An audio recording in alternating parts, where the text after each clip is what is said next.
Now we're going to change the oil on an M5. It's an E39 M5.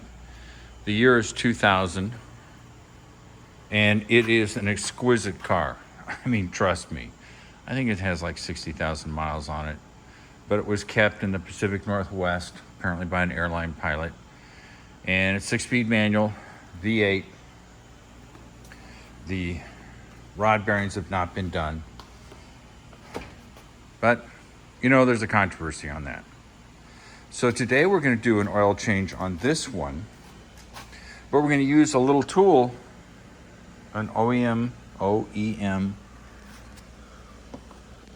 extractor. Now, the nice thing about this is it has a dipstick. And we're going to take the dipstick out. The oil is nice and clean. A little hard to tell in this light, but it is, trust me. And we're going to take this, which is my new favorite tool, and we're going to shove it down that dipstick hole. Now, reason I'm doing this is even though I have a lift, I don't really like the drain plug thing. I think it should be done first couple of times you're with a car, get to know it. But if you know the car well and you've done the oil a lot, then why not just extract it from the top end? Now, this didn't go down very far, so I'm not sure how successful it's going to be. It may not be successful at all. And we'll just let it run. We'll manipulate this tube and see if I can get it to go down any deeper. I can't. And I'll just let it suck. Now, clearly this is slower than just letting it drain. Now, the oil is probably 100 degrees. One of the challenges with this tool is you can't have the oil heated up to 220 degrees because this extraction tube is plastic. There's a good chance it's going to melt, if not from the oil, from the actual contact with the engine. I'm not holding any hope, but we will extract the oil using this great little tool and see how it works. Now, the nice thing about this is set it up to suck, walk away. It'll take its time. Obviously, the warmer the oil, the faster it'll flow. But I run 0W40 in this vehicle. Now I'm going to get my rear end chewed off. It originally came with 5W30. But what BMW apparently discovered, since apparently they cannot make a V8 with adequate rod bearings, is this oil wasn't sufficient for really hot environments. The 30 weight simply wouldn't cut it. 5 weight, I guess that's adequate. But they discovered they had to switch it back, I think, to the 10W60. Now, I look at 10W60 as a great oil if you're on the Autobahn, you're doing 130 miles an hour and it's summertime. I get it. But since 0W40, which is what's going to go in this, is about the same CST or Centa-Stokes, which is a measure of oil lubricity, viscosity, thinness, however you want to put it, is higher than 30 weight. And the 0W30 is obviously lower, that when you start the car up, you're going to have the advantage of the quickly circulating oil, the 0W weight. And as the oil gets hotter, it becomes more like 40 weight. Now, it's hard to run a car at 60 weight levels unless you're on a racetrack. A lot of people run 60 weight oil on a racetrack. Well, this is not a racetrack car. I mean, it's 21 years old. It's a collector's car. It's got a V8. It's in pristine condition. I mean, it's just amazing. So we're gonna run it with 0W40. I consider this to be the RX-8 of BMWs. And people go, what? RX-8? Well, if you've had a rotary engine, you know that they like to be warmed up before they're run. So this M5 gets the same treatment. I start it up, I let it warm up. I wait till the oil's probably 140, 150 degrees, and then I gently drive off because I don't want to wear out the rod bearings any faster than they have to be worn out. Obviously the oil change every year. This thing might get 1,000 miles on it if it's lucky. So it's way over serviced. But if you look at the price of having an engine like this self-destruct, it's 20 grand. And once again, as I always say, every time you get a new engine, you get new oil. Now, since I do my own oil changes with synthetic, the advantage is I can do a really good job. It costs less when I do it myself. I use original equipment filter, original equipment oil. Well, 0W40 really isn't original equipment, but it's high quality, full synthetic oil. So why would I get wrapped around the axle on a car that's now probably worth 50, 60 grand on Bring a Trailer? I mean, this car is pristine. It is a high buck car. And it wasn't because I was a genius that I got this car. No. I just stumbled into it. That's simply the way it is. So, but I'd like to keep it in as good a condition as possible. It obviously doesn't get driven in the snow or ice. It doesn't get driven in the rain. It is treated like a garage queen or garage king, depending on what your deal is with genders. I don't know. Maybe we should call it a there. I don't know. I get so confused with life. So we're sucking the oil in. This first level here is about 2 quarts, 2 quarts, 2 quarts. You can see some air being entrained in here, which tells me that yes, it's not really all the way down into the sump, but it was worth a try. I'll have it up on the lift. We'll see how much gets sucked out using this tool. We'll drain it out using the drain plug, obviously new gasket, everything like that. And we'll see if, in fact, this car can be done with a suction tool. Now, it's typical for BMWs, the filter is located on top. It's typical for me, I actually have a cap that fits that. I know the torque spec, I think it even may be on it. Yes, it is 25 Newton meters, which I think is around 18 foot-pounds. God, I wish everybody would put the torque specs for something like this on the cap, but oh no, they don't. So it's an amazing car. I've had it to a professional BMW mechanic in Milwaukee, a guy named Dan. He works at O'Reilly's Motorsports. He really likes it. I really like it. And it is, like I said, a very pristine example. I had to have the wheels redone. After 21 years, I had them redone. But they look great. They're original wheels for the car. The interior is gorgeous, as you would expect. Leather, wood. They came in all different types and styles. And this one is a middling example. Obviously the wood, the leather. It's in immaculate condition. And hopefully when I get a chance to go underneath it, I will show you the underside. So this would be a little bit of a project.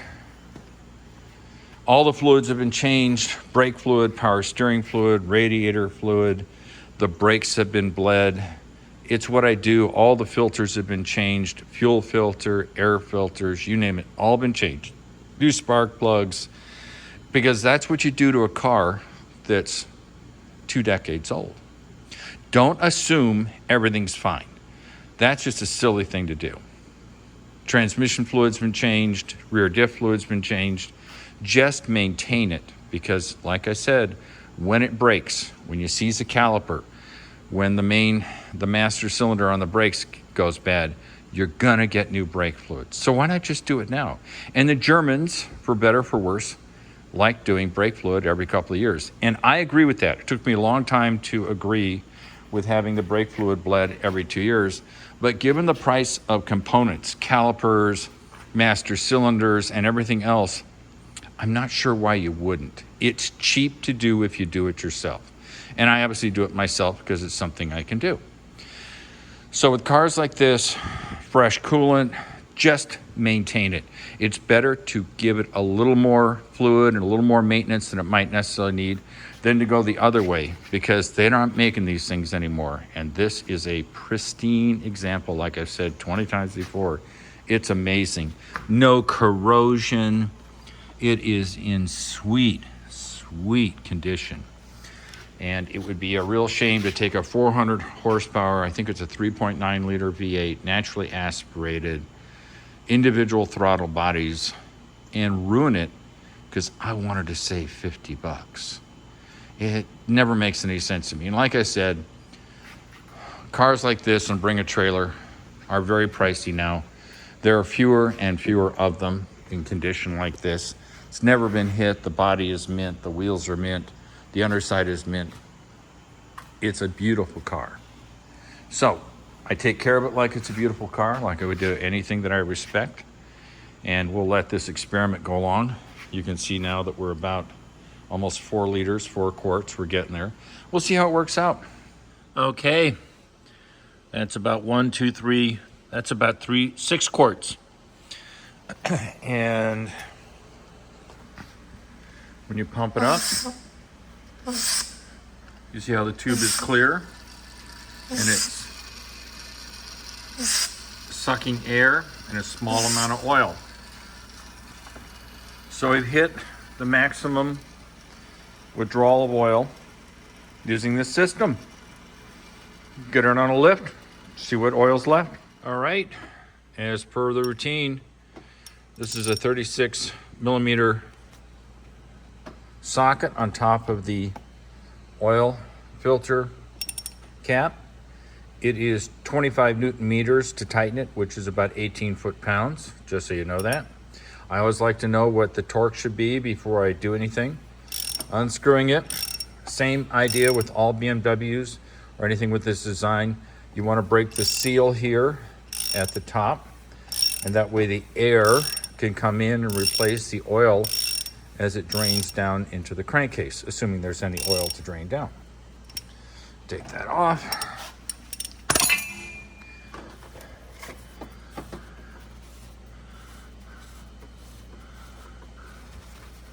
And because I'm oil spot, see how much oil is in here. There's some, yeah. So that looks good, didn't drain much oil. I've got something that's disconnected. I have no idea what it is. Clearly it's important. We'll figure out what it is later on. But looking good. All right, here's the oil filter for this beast. It's an HU938/4X. As always, you want to make sure the oil filters are the same. You can see there's a directionality to it. The little black pointy end goes up. This is an HU9384, and this is an HU984-4. So they're the same. They look the same, they're shaped the same, they're the same dimensions. So that's all good. You want that. We're going to obviously remove this little rubber seal here and replace it with this one, and we'll get that done. All right, the filter is in. We're taking this 36 millimeter socket and we're going to torque it. Now I'm going to have to let go because obviously I will torque it, but you can see the whole assembly moves, and that's not a good way to torque things. So I'm gonna have to secure it with one hand, torque it with another. Trust me, it'll be done. And the M5 is going up. The purpose of this is we're gonna see how much oil remains in the crankcase after having the oil extracted via the dipstick. Now, one thing I didn't put on film was I did drain the filter and got another about half a quart of oil through the dipstick suction. So that should make a difference. Yeah, we're going up. Beautiful car, like I said. classic sort of German light silver. Beautiful wheels, no rust. It is immaculate. You can sort of hear in the background a clicking noise, and that is the safety catches. I'll try to get you a picture of one. Turn off that. And you can see the catch sliding up the side. And see how it flicks in? See if you can get you a view of that. It's a very nice feature coming out of the hole. And then it goes in the hole. Hopefully I'm getting it correctly, yes. Out of the hole. And you'll see it flip forward in the hole. So even if it were to start to slide down now, it eventually would slide into the hole and hopefully stop an absolute disaster from occurring. Go up a little more. Go up a little more. All right. Now, hit the lever. Make sure these catches are engaged. And I'm sure they are, but it never hurts to check. Yep, engaged. Engaged. Now we're going to let the whole assembly down, being a wild child and walking underneath it. So this is the release lever, and you can hear it's now it's not coming down anymore. It's nice and level. Next step is drain what oil is in the oil pan. Now we're on the underside of the M5, and look at what's remarkable. This may have been replaced, but it's still got the paper tag. And if you look over here, I'll show it to you later, we still got the paper tags. We still got the paper tags. Now, obviously it could have been repaired, not disputing that, but that just shows you what a relatively gentle life it has led. So we're opening up the access door to the drain plug. We will get it up there. It's a 13 millimeter if anybody cares. And we're slowly unscrewing it. Okay, so I broke it loose earlier. Now I'm gonna have to let go because you see that Pyrex container? I'm gonna hold it up there and see how much oil actually comes out. I'm gonna measure it using this. If it drops into the pan, that won't do me any good because I won't know how much oil came out. I'll get a sort of qualitative assessment, but I want a quantitative. So I'll be back. Well, good news. Not a drop of oil. Well, I guess there's my first drop, but no oil came out. And this is the drain plug. We'll walk it over to some light, see if there's any schmutz on it. But if there's oil in that sump, in that crankcase, there ain't much. Now, clearly I may not know what I'm doing, but it is encouraging. So we'll take it over to the daylight and we'll see in the sun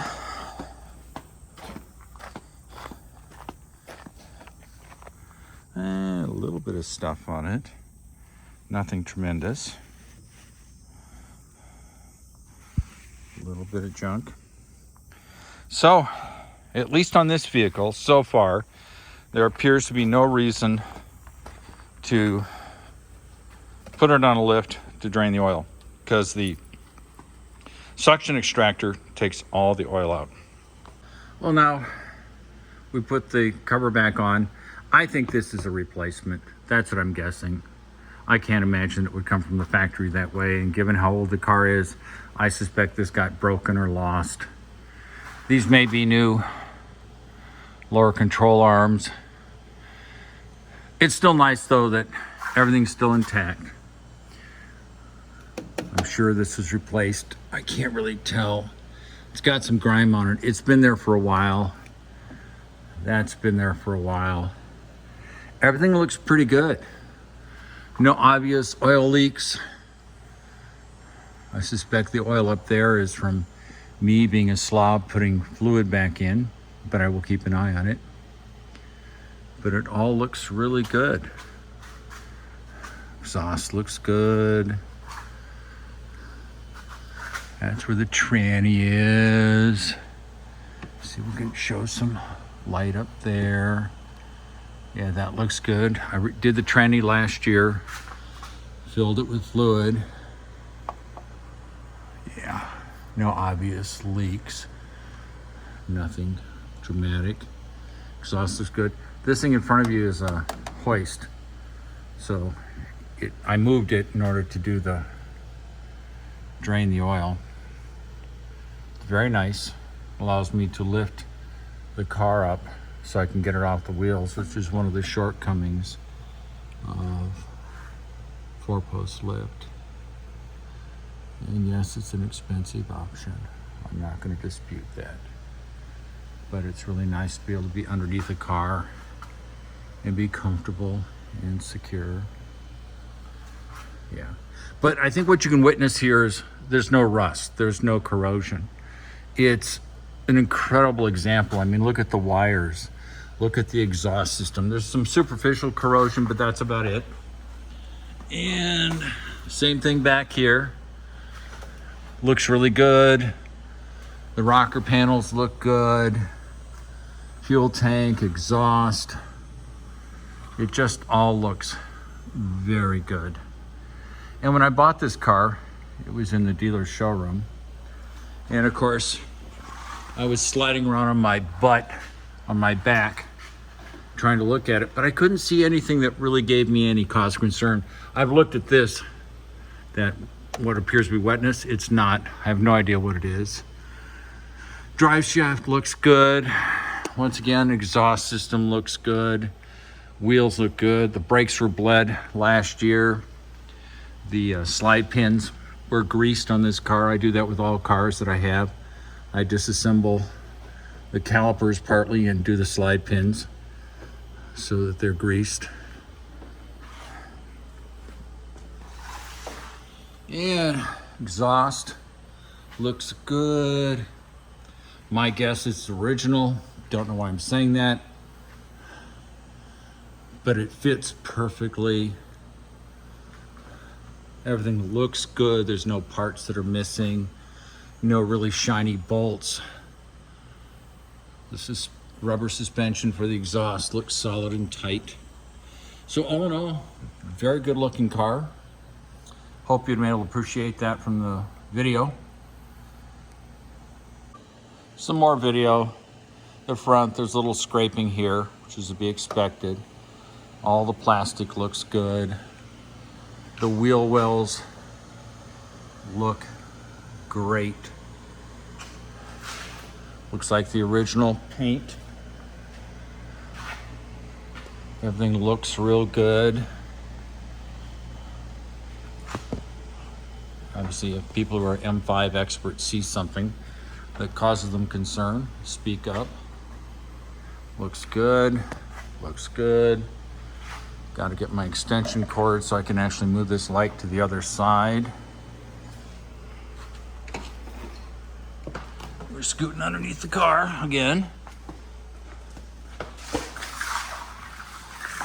Once again, the front on the driver's side looks good. There's a few little scrapes here on the paint.